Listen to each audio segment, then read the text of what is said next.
السلام عليكم ورحمة الله وبركاته ولا لا قالية إن وحرا وامحي حكم كآذان كهوينيدا ميو إسلام كحرم آذان كيدا سيداي وآذان جرتون أقيم جرتي مؤمنين تهويدو ذا عيشة الله كرالي نقضي بل سينتانا بلاوين كهور نقو صبير أو سبسكرايب كتاو جنباليل كنفرو سي يكوسو غاران وحول بأن صادقنا دربدي با هدي آتهورين لجوكتينا لايك سار أو لو ذاك أصحاب تادا كنا سوقر فكر كافي عن قيب تهوس اي كومنتيادا si aan si wada jir ah isugu helisano idinka alle mahadsanid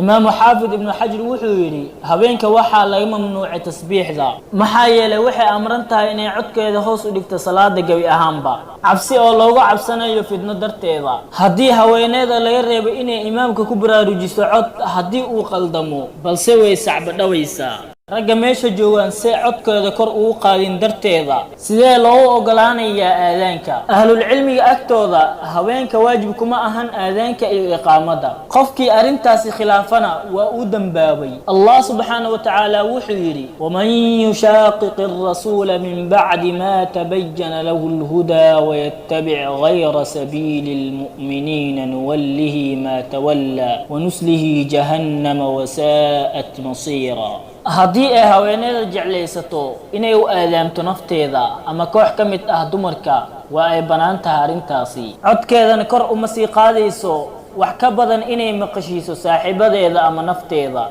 waxay ahayd Aisha ummul mu'miniin Allah karaali naqday ayada iyo aabaheeda mid aadaanta aqinta dujisa haweenka looma sharciyeenin inay u aadaanto dadka say ugu yeerto salaada ahlul cilmi waxay yiraahdeen sida la isku waafaqay waa la kiraahsanaya aadaanka haweeneyda maxaa yeelay hadii codkeeda kor u qaado waxay gashay dambi hadii hoos u dhigtana waxay ka tagtay sunnada la suneeyay in aadaanka kor loo qaado wuxuu yiri rasuulka sallallahu alayhi wasallam ku salli daawadaha idaawanayo xabiibkeena kama tagin gidaasheeda fitna ugu dhib badan ragga dumarka aadaanka ay u aadaamayaan ragga waa xaraam waana mamnuuc xaqoodii hadii ay rag u aadaanto lagama aqbalayo aadaankeeda lamana tirsanayo aadaankeeda maxaa yeelay kama mid ahan kuwa loo sharciyeeyay aadaanka Abdullah ibn Umar Allah ka raali naqday asiga aabihiisa wuxuu yiri muslimiintu waxay ahaayeen marka ay soo galaan magaalada Madiino way kulmi jireen waxayna sugi jireen salaada qof u aadaamayo ma lahayn maalin ayaa arintaasi ka hadlay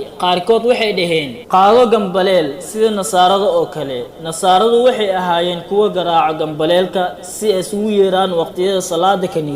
Umar wuxuu yiri miyaadan iska soo saareenin qof u aadaama salaada wuxuu yiri rasuulka sallallahu alayhi wasallam bilaalow istaag oo u aadaan salaada xadiiskan wuxuu ku tusinayaa inaysan dadka isku yeeri karin aadaanka ilaa rag mooyee waxay tiri Aisha Allah karaali naqday ayada iyo aabaheedaba waxaanu ahayn kuwa dukada aqmid la'aan ma ansaxayo aadaanka haweeneyda iyo laweebka sida uusan u ansaxaynin imaamnimadooda waad ku mahadsantihiin daawashada muuqaalkan wiligiina jira oo jooga meel walba aad joogtaan Allah hanaga xafido cudurkan loo yaqaan coronavirus waxaana idin jeclahay ilaahay dartiisa inta aan ku kulmi doono muuqaalka xiga waxa idinkaga tagayaa sida iyo fi amaanillah wassalaamu alaykum wa rahmatullahi wa barakatuh